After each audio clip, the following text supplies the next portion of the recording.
Bienvenidos al programa, yo soy Jaime Bailey, hoy es martes 17 de julio, estamos saliendo en vivo y en directo, son las 9 en punto de la noche aquí en Miami. En un momento, bueno, tengo hoy un invitado de lujo, estoy muy orgulloso de anunciarlo. En un momento voy a conversar con Otto Reich. Otto es ex embajador, fue embajador de Estados Unidos en Venezuela, no recordaba yo esto. Y fue el jefe del Departamento de Estado para América Latina a principios de este siglo. O sea que ha sido un diplomático muy influyente en la región, en Latinoamérica, Otto Reich. Me interesa muchísimo su visión sobre la cumbre de Helsinki de ayer. De esto precisamente quiero comenzar hablando, no sin antes dedicarle el programa a la niña Sara Bielma, que nos acompaña aquí. Bienvenida, Sara, y happy birthday, que acaba de cumplir 11 años. Un aplauso para ella. Bueno, somos pocos y aplaudimos tibiamente porque estamos guardando las mejores palmas entusiastas para Otto Reich. Yo sigo consternado. Y fíjense, no piensen ni por un segundo que yo veo con animosidad al presidente Trump, No. Incluso vi con moderada simpatía su victoria hace un par de años, ¿no? No voté por él. Tampoco pude hacerlo por la señora Clinton, ¿no? Voté por el libertario. Pero la verdad es que su comportamiento público en Helsinki, en la rueda de prensa que dio con el dictador ruso Putin, me ha dejado consternado, perplejo. Sin palabras, ¿no? Hoy Trump ha querido rectificarse, ¿no? Pero si me apuran, si debo ser franco, sus disculpas y su explicación y sus rodeos y su curiosa disculpa semántica de donde dije digo Diego, yo no se la creo. Yo creo que Trump fue a Helsinki con la determinación de hacerse amigo y muy amigo de Putin. Y cualquier cosa que estorbase ese objetivo, ganarse la confianza y la simpatía del autócrata ruso, le tenía sin cuidado. Bueno, de regreso a casa y bajo un aluvión de críticas de todos los campos, de todos, de los demócratas y los republicanos, de los líderes europeos, de la prensa independiente, porque su conducta en Helsinki fue francamente deplorable, bochornosa. Trump no ha tenido mejor idea que, de nuevo, culpar a la prensa. La culpa es de las fake news. Donald Trump ha vuelto a Estados Unidos tras su gira europea, atribuyendo a la prensa el escándalo que han desatado sus declaraciones en Helsinki, dando más credibilidad a su homólogo ruso que a las fuerzas de seguridad estadounidenses.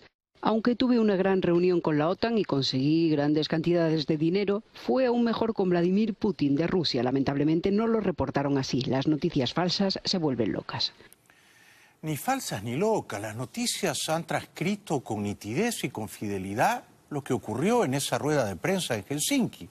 Las preguntas que se formularon, independientes por parte de la prensa de Estados Unidos, dóciles y amordazadas por parte de la prensa rusa, por supuesto, guionadas por parte de la prensa rusa. En Rusia no hay libertad de prensa y en Rusia, no nos confundamos, no hay democracia, En Rusia gobierna un zar posmoderno. Entonces, que Trump diga que lo han distorsionado, que han torcido la verdad, que han desfigurado sus palabras, es simple y sencillamente mentir. En la rueda de prensa, y yo, junto con nuestro editor, Camilo Estrada, hemos querido compilar algunos de los fragmentos más reveladores de la rueda de prensa, que están en las portadas de los principales diarios, no de Estados Unidos, del mundo, ¿no? Trump fue particularmente duro con el Departamento de Justicia de Estados Unidos, con el FBI, con la investigación independiente del fiscal Robert Mueller, con las agencias de inteligencia, y fue particularmente benévolo con la palabra iluminada, la palabra de la que no cabía desconfiar del autócrata Putin. Esto es lo que ha consternado al mundo entero. Que Trump, por ejemplo, dijera, uno comprende que él tenga críticas a su predecesor, al señor Obama, pero que dijera que él había llegado a Helsinki a terminar con la acentuada estupidez de Estados Unidos respecto de Rusia, la verdad que es una elección desafortunada de palabras, por decirlo menos. President, you tweeted this morning that it's U.S. foolishness, stupidity, and the Mueller probe that is responsible for the decline in U.S. relations with Russia. Do you hold Russia at all accountable for anything in particular? And if so, what would you consider them that they are responsible for? Yes, I do. I hold both countries responsible. I think that the United States has been foolish. I think we've all been foolish. We should have had this dialogue a long time ago, a long time, frankly, before I got to office. I do feel that we have both made some mistakes. I think that the probe is a disaster for our country. I think it's kept us apart. It's kept us separated. There was no collusion at all. Everybody knows it. Desde mi punto de vista, es una respuesta incorrecta de punta a cabo. Porque su tesis es, hemos sido nosotros estúpidos y ellos un poco también. Ahora bien, fue una grosera interferencia en los asuntos de Estados Unidos que Putin ordenara a sus más avesados espías que destruyeran la campaña de Hillary Clinton. Desde luego, y eso ocurrió. No tiene sentido que Trump trate de escamotearlo y ocultarlo. Recíprocamente, Estados Unidos no ha hecho eso en ninguna campaña presidencial rusa. Entonces, cuando el periodista le pregunta, ¿usted tiene algo que criticarle a Putin? El señor Trump tendría que haber dicho, bueno, la verdad, basado en los informes de mis servicios de inteligencia del Departamento de Justicia, que ha identificado a un número de personas que hicieron ciberataques a la campaña de mi adversaria, la señora Clinton, eso nos parece lamentable. Y esperamos que no se vuelva a repetir. Bastaba con decirlo. Pero Trump pone en duda lo innegable, cuestiona lo irrefutable y elige creerle al autócrata ruso, ¿no? Luego, a otra pregunta dice que es ridículo que el Departamento de Justicia, y dice la palabra ridículo como dice desastroso, ridículo que el Departamento de Justicia investigue a los espías rusos del ciberataque. It was a clean campaign. I beat Hillary Clinton easily, and it has had a negative impact upon the relationship of the two largest nuclear powers in the world. We have 90% of nuclear power between the two countries. It's ridiculous. It's ridiculous what's going on with the probe. No es ridículo. Al contrario, es estupendo que en los Estados Unidos haya una justicia y una policía independientes, cosa que no ocurre en Rusia. Y que si hay una potencia extranjera hostil a los Estados Unidos que interfiere groseramente en los asuntos domésticos de este país y trata de dañar, como en efecto algún daño hizo, a una campaña presidencial, es excelente, es plausible y es admirable, no ridículo, que la justicia de este país intervenga. Aún si esa intervención pone en entredicho al propio presidente de la República. Eso es lo que hace grande a este país.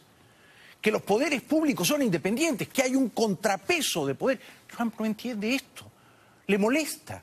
Es decir, Trump tiene en el fondo la falta de escrúpulos de Putin y el instinto autoritario, despótico de Putin. Lo bueno es que está atado a una democracia y no puede desbordarla.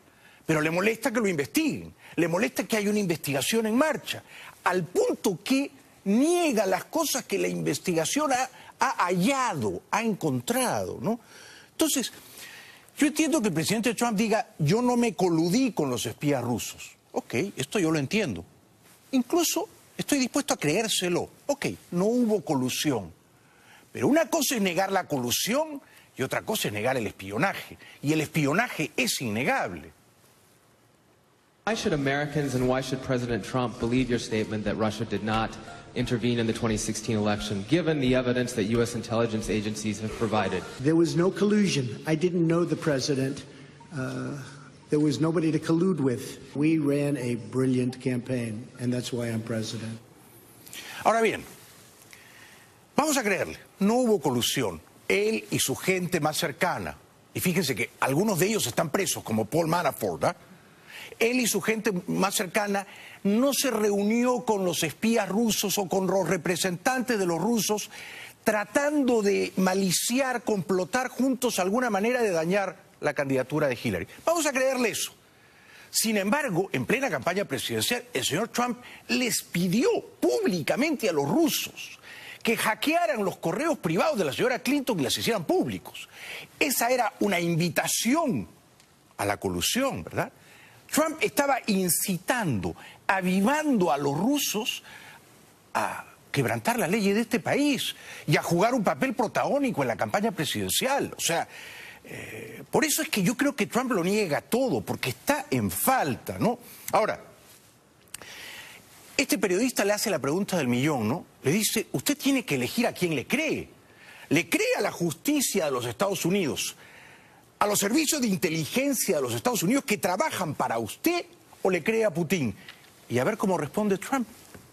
President Putin denied having anything to do with the election interference in 2016. Every U.S. intelligence agency has concluded that Russia did. Who do you believe? Would you now, with the whole world watching, tell President Putin, would you denounce what happened in 2016, and would you warn him to never do it again? You have groups that are wondering why the FBI never took the server. Haven't they taken the server? Why was the FBI told to leave the office of the Democratic National Committee? Where is the server? I want to know, where is the server, and what is the server saying? With that being said, all I can do is ask the question. My people came to me, Dan Coates came to me, and some others. They said they think it's Russia. I have President Putin. He just said it's not Russia. Bueno, uno se queda perplejo, ¿no? Y profundamente decepcionado. Mi impresión, perdonen si soy crudo, es que el cargo le queda grande al presidente. No da la talla. No está a la altura de la historia. Se reúne con Putin, es el primer encuentro con él, y de pronto es benévolo y complaciente con el dictador, está dispuesto a apañarlo, está dispuesto a justificar unas groseras interferencias, unos actos de espionaje en los Estados Unidos, y al mismo tiempo está dispuesto a darle la espalda a la justicia, a la policía y a la inteligencia de su país, ¿no? Uno se queda profundamente decepcionado de la conducta de Trump. Mi impresión es que no da la talla y que jugó un papel, diría más, un papel débil frente al dictador ruso. Los valientes eran los periodistas de Estados Unidos. Ellos eran los valientes, se paraban y preguntaban sin temor a Putin. Y toda la valentía, el coraje de esos periodistas se deshacía en las palabras almibaradas, azucaradas de Trump para complacer al autócrata diciendo su palabra, la palabra de Putin es fuerte y poderosa. Pero bueno, si es un dictador, es un matón, es un sujeto que manda envenenar gente hostil, adversaria a él. Su palabra es fuerte y poderosa. ¿Cómo podría yo dudar de ella? Además, dice Trump, deslumbrado, está invitando al fiscal Mueller a venir aquí a cotejar sus hallazgos con los investigadores rusos. ¡Qué oferta increíble!, dice Trump. ¿Cómo podemos desdeñarla? Hay que aprovecharla. I will say this, I don't see any reason why it would be, but I really do want to see the server. But I have confidence in both parties. I really believe that this will probably go on for a while, but I don't think it can go on without finding out what happened to the server. I think it's a disgrace that we can't get Hillary Clinton's 33,000 emails. So I have great confidence in my intelligence people, but I will tell you that President Putin was extremely strong and powerful in his denial today. And what he did is an incredible offer. He offered to have the people working on the case come and work with their investigators with respect to the 12 people. I think that's an incredible offer. Esto ya bordea lo ridículo, ¿no? Esto ya es abiertamente hilarante, ¿no? Es decir, que Trump invite al fiscal Mueller y a sus sabuesos a trasladarse a Moscú para trabajar coordinadamente con los investigadores de Putin, como si los investigadores de Putin fueran confiables, como si hubiera una justicia seria e independiente en Rusia. ¿En qué lugar del mundo está parado Trump, por el amor de Dios? Y además, su hemiplegia moral es particularmente innoble y viciosa. Porque no puede estar parado al lado del dictador ruso y ser complaciente y benévolo con él, debilucho y pusilánime con él. Ah, pero eso sí, es valiente y agresivo con Hillary Clinton que no puede defenderse. Por favor, la verdad es que a mí me da vergüenza ver este papel de Trump ahí, me da vergüenza. Y luego, el FBI es la policía de este país, es gente honorable, es gente que persigue la verdad, que a diferencia de Trump no le tiene miedo a la verdad, no la oculta, no la mete debajo de la alfombra a solas con Putin, porque algo esconde Trump con Putin, ¿eh? No. ¿Y Trump qué dice del FBI? And if anybody watched Peter Strzok testify over the last couple of days, and I was in Brussels watching it, it was a disgrace to the FBI, it was a disgrace to our country, and you would say that was a total witch hunt. Thank you very much, everybody. Thank you. O sea, en Helsinki y al lado de Putin, escupe sobre el FBI, no solo sobre el Departamento de Justicia, no solo sobre el fiscal Mueller, sobre la policía, el FBI. Es increíble. ¿Ustedes se imaginan a Putin haciendo eso? A Putin al lado de Trump diciendo la policía de mi país es una vergüenza, la justicia de mi país es un desastre, organizan casas de brujas. Uno no lo imagina a Putin hablando mal del KGB, ¿no? No, porque tiene que defender los intereses de su país y de su Estado. Pero lo de Trump es, si no es un acto de perfidia y de deslealtad, lo roza, lo bordea. Yo comprendo que varios prominentes líderes republicanos, entre ellos John McCain, que es un hombre de honor, hayan dicho, esto es una desgracia, es una desgracia. Y luego, bueno, claro, hoy, a la vista de que le llueven críticas del mundo entero, de que no ha tenido el liderazgo moral que se esperaba de él, Trump hace algo que es francamente ridículo, ¿no? Trata de tomarnos el pelo, trata de embaucarnos, de engatusarnos y de decir que él se expresó mal, que cuando él dijo yo no creo que Rusia haya interferido, quiso decir yo no creo que Rusia no haya interferido. Por favor, como si fuéramos todos niños de tercero de primaria. Lo he dicho muchas veces. Acepto la conclusión de nuestra comunidad de inteligencia de que la injerencia de Rusia en las elecciones de 2016 ocurrió. O sea, es débil cuando está con Putin y recobra la valentía cuando ya está en Washington, lejos de Putin. ¿Por qué le tiene tanto miedo a Putin? ¿Qué esconde frente a Putin? ¿Qué conoce Putin de Trump que obliga a la sospechosa docilidad del presidente de Estados Unidos?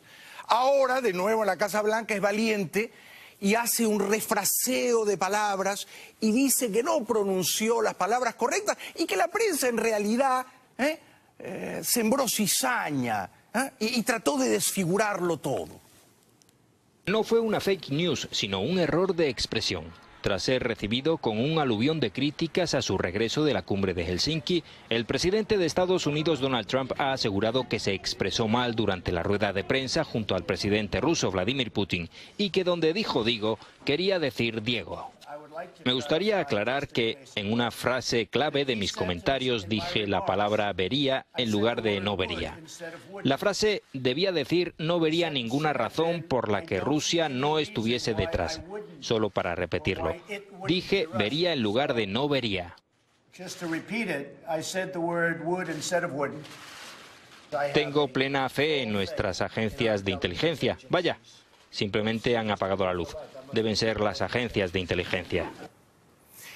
Pero esa oscuridad, esa penumbra, esas tinieblas ominosas, describen exactamente los resquicios, los laberintos de la mente y el espíritu de Donald Trump. Está en las tinieblas, está en el oscurantismo. No es capaz de discernir lo bueno y lo malo, los amigos y los enemigos, los aliados y los adversarios. Lo confunde todo. Se pelea con Angela Merkel y hace un besamanos reverente a Putin. Lo confunde todo. Está en las tinieblas, Trump. Y no es verdad cuando dice me equivoqué en una palabrita, por el amor de Dios. Se equivocó en la conferencia de prensa entera. Es como que si ustedes me preguntan a mí, ¿Rusia es una dictadura? Y yo digo no. Y al día siguiente digo, cuando dije no, quise decir sí. No, no te puedes equivocar. No te puedes equivocar. Aunque sea un monosílabo, Trump quiso decir que él elegía creerle a Putin y que él no veía razones por las que Rusia estaba detrás de, agazapada, del espionaje. NBC News coteja al Trump débil de ayer con Putin, al Trump sorprendentemente refinado en las cosas semánticas, que lo cambia todo para quedar menos mal, para hacer control de daños hoy en la Casa Blanca.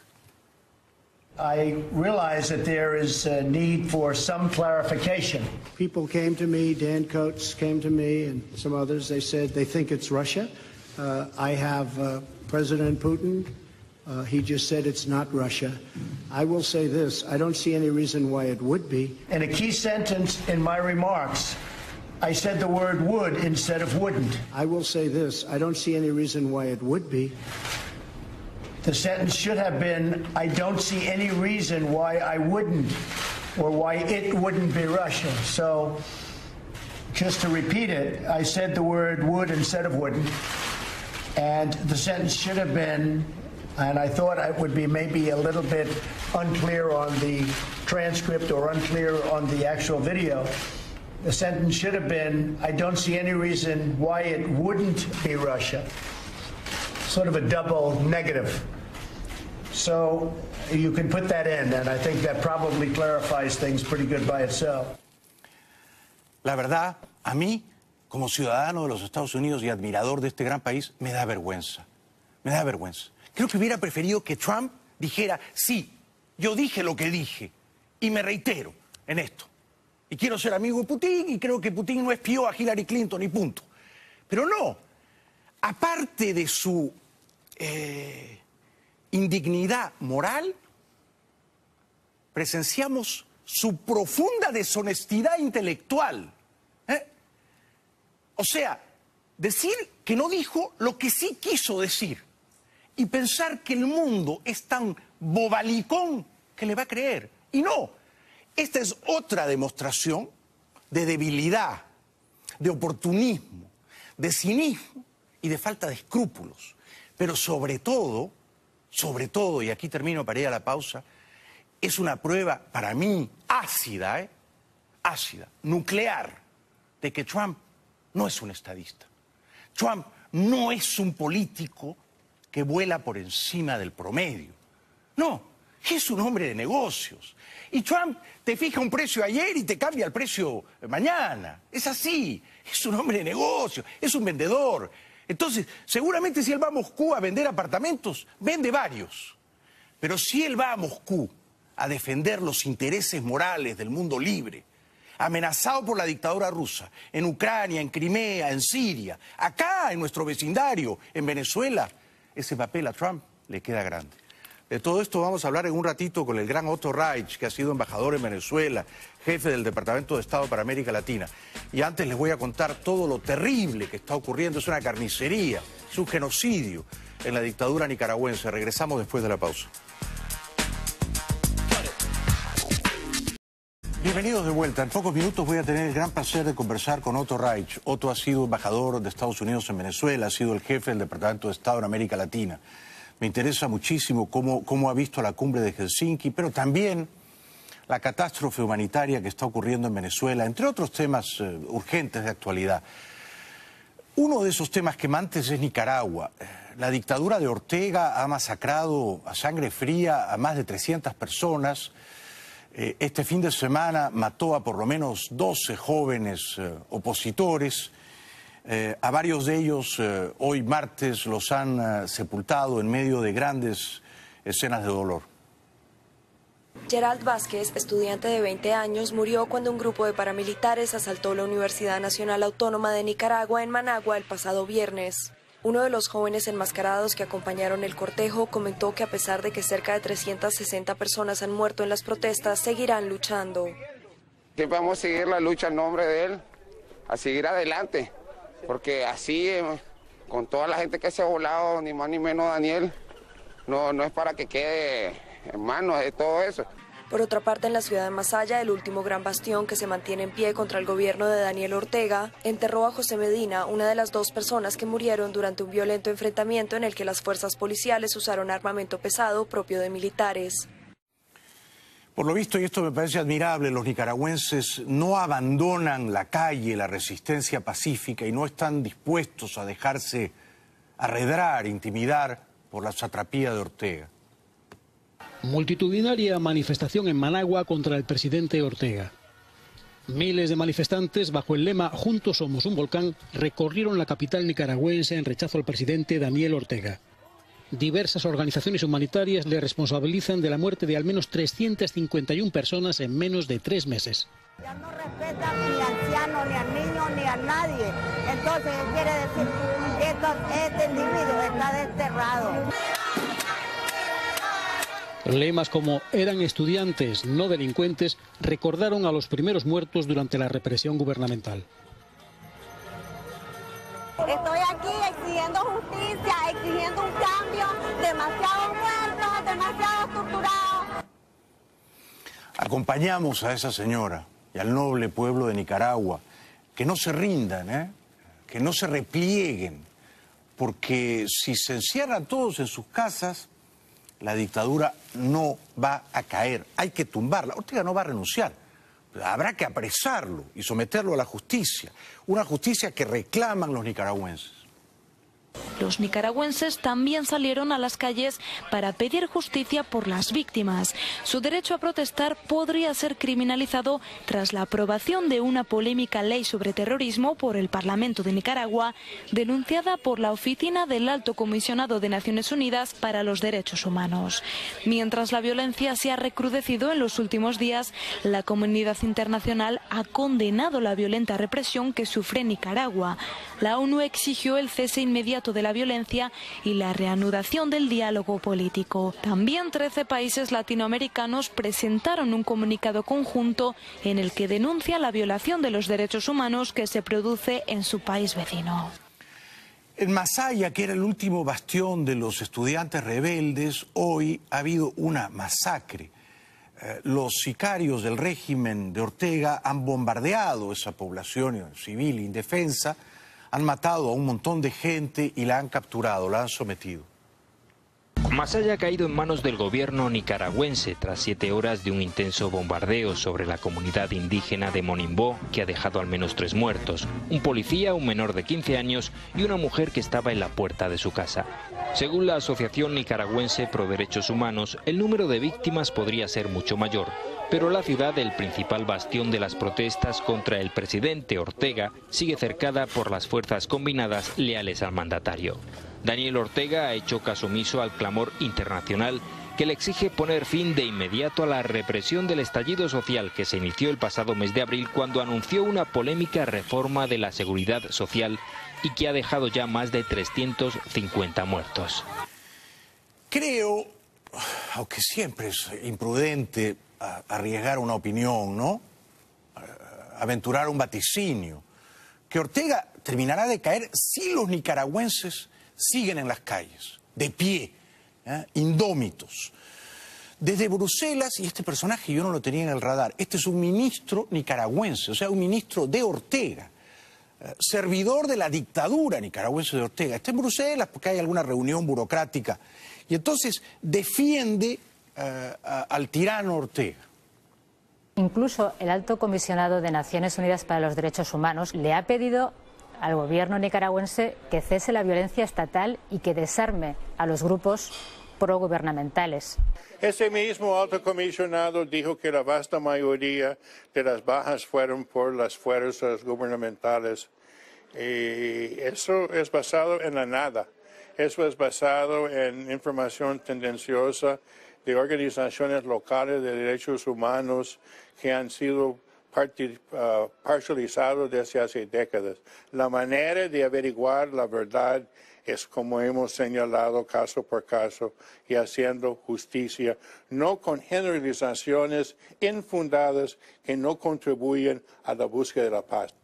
¿De dónde ha salido este merluzo? ¿De dónde ha salido este mastuerzo, este mentecato? Y dice, bueno, hay 350 muertos, pero no, las fuerzas, los paramilitares del régimen de Ortega no los han matado. ¿Y de qué se han muerto entonces? ¿Se han suicidado? ¿Se han muerto, les ha dado un ataque de pánico? ¿Se han muerto de los nervios? No, dice, bueno, hay que ver caso por caso.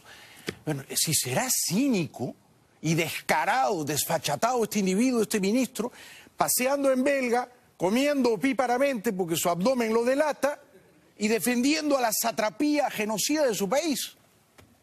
Si no podemos confiar en Naciones Unidas, ¿en quién confiamos? Esos informes de derechos humanos no toman en cuenta actores no estatales. Y eso es un intento de golpe de Estado por actores no estatales. Entonces no va a encontrar ahí las atrocidades que cometen ellos. ¿Hay alguna posibilidad de que el presidente Ortega renuncie y se hagan elecciones antes? Es una posición golpista. ¿Por qué va a renunciar el presidente? ¿Porque alguien se pone barricadas en la calle? Eso no resolvería la cosa. ¿Sabe por qué?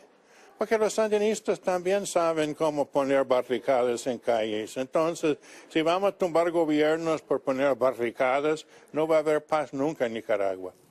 ¿De dónde han sacado a este nicaragüense? Nunca en mi vida había visto yo a un ministro nicaragüense que hablara así. A este señor lo han sacado de un hospicio geriátrico en Jayalía. Lo han trasplantado en Managua y le han dado un ministerio. Debe ser que ya Ortega no encuentra gente que quiera servir a su impresentable dictadura. Increíble, ¿no? Siempre hay gente que está dispuesta a justificar una matanza. Esto es increíble, ¿no? Bueno, para ir terminando, porque viene Otto Reich y luego viene Alejandro Cardona, o sea que tenemos grandes promesas hoy. La señora Federica Mogherini, yo no soy fan de ella, porque ella tira mucho a la izquierda, pero habla por la Unión Europea y le cuesta trabajo decir lo que dice. Pide el cese de la represión en Nicaragua. La Unión Europea ha hecho un llamamiento a Nicaragua para que ponga fin de inmediato a la violencia, la represión y las detenciones arbitrarias. La jefa de la diplomacia europea ha pedido que los responsables sean llevados ante la justicia y que los grupos armados irregulares sean desmantelados. A través de un comunicado, Mogherini ha aceptado además que la Unión Europea actúe como mediadora para acompañar a un proceso de diálogo destinado a organizar elecciones. Inicialmente, Nicaragua no figuraba en el orden del día, pero el deterioro de la situación ha llevado a los ministros latinoamericanos y caribeños reunidos en Bruselas a abordar la cuestión. Estas imágenes que voy a compartir con ustedes son chocantes, les advierto, ¿no? Pero ya ustedes saben, las dictaduras necesitan matones en las calles, ¿verdad? Necesitan sicarios, gente armada, enmascarada, entrenada en el deplorable oficio de matar. Es un oficio tan antiguo como antiguo es la humanidad. Bueno, entonces, el matón de Ortega tiene a estos matones en las calles que bailan hasta con los perros, celebrando las canalladas, las fechorías que perpetran.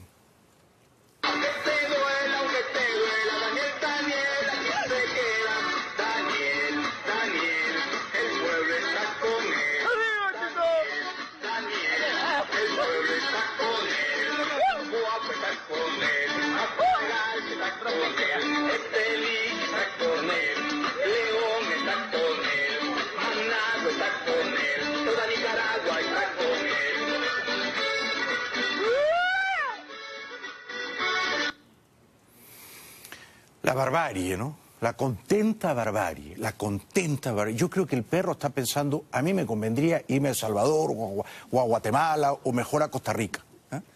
Estoy seguro de que el perro es más noble que cualquiera de esos individuos uniformados y encapuchados, asalariados de la dictadura. Y a todo esto, ¿dónde está Maduro? En La Habana, por supuesto. De la nación antillana, Bruno Rodríguez, también por Víctor Goite, integrante del Comité Central del Partido Comunista de Cuba, y también por Rogelio Polanco, embajador de Cuba ante la República Bolivariana de Venezuela. Podemos continuar apreciando a través de las imágenes cómo estrecha las manos con el canciller cubano, esto con el propósito de participar en el 24º Foro de Sao Paulo que se está realizando en la mayor de las Antillas. Se han reunido en La Habana, es el lugar apropiado, por supuesto, todos los enemigos de la libertad, ¿no? Los principales enemigos de la libertad de la región, ¿no? Todos son grandes conspiradores antidemocráticos, ¿no? Neocomunistas reciclados, admiradores de toda la vida de Fidel Castro, ¿no? O sea, mis enemigos, mis bestias pardas, a todos ellos los detesto. Hay gente que dice yo no odio, yo estoy lleno de odio. Hay gente que dice yo no albergo rencor. Yo estoy lleno, yo cultivo el rencor como si fuera un bonsái. Y le pido al Altísimo que recoja a todos estos individuos de mala entraña que tanto daño le hacen a la región. ¿Y qué dice Maduro de la represión en Nicaragua? ¿Qué puede decir el elefantiásico dictador venezolano que ama a Daniel Ortega? Exactamente hace un año, Venezuela soportó 120 días continuos de agresión callejera de grupos pagados por la Embajada de Estados Unidos, de grupos violentos y la campaña mediática mundial multiplicada para presentar una Venezuela en caos, a las puertas de la guerra civil, y un gobierno dictatorial reprimiendo a un pueblo que protestaba. El guión perfecto. Hoy se lo están aplicando a la Nicaragua cristiana, a la Nicaragua sandinista. Todo nuestro amor, todo nuestro apoyo incondicional al comandante presidente Daniel Ortega Saavedra, a la compañera Rosario Murillo, al Frente Sandinista de Liberación Nacional y al pueblo de Nicaragua, que vencerá la violencia, vencerá el terrorismo y triunfará la paz. Estamos seguros que triunfará la paz. ¿Puede ser cristiano un gobierno autoritario como el de Ortega, que desde abril, mediados de abril, son solo 3 meses, ha matado a más de 300 personas? ¿Puede ser cristiano? Publicidad. Y luego, primero voy a conversar con Otto Reich. Otto ha sido jefe del Departamento de Estado para América Latina, o sea que es un señor que sabe mucho. Le voy a preguntar por la cumbre de Helsinki, entre otros temas, ¿no? Y después viene, ya un amigo de la casa, el brillante hombre de negocios y financista colombiano, Alejandro Cardona. No se los pierdan, regresamos con Otto Reich después de la pausa. Bueno, yo creo que temeroso de que la justicia de su país lo investigue después del 7 de agosto, el presidente colombiano Santos elogia sospechosamente al presidente electo Iván Duque.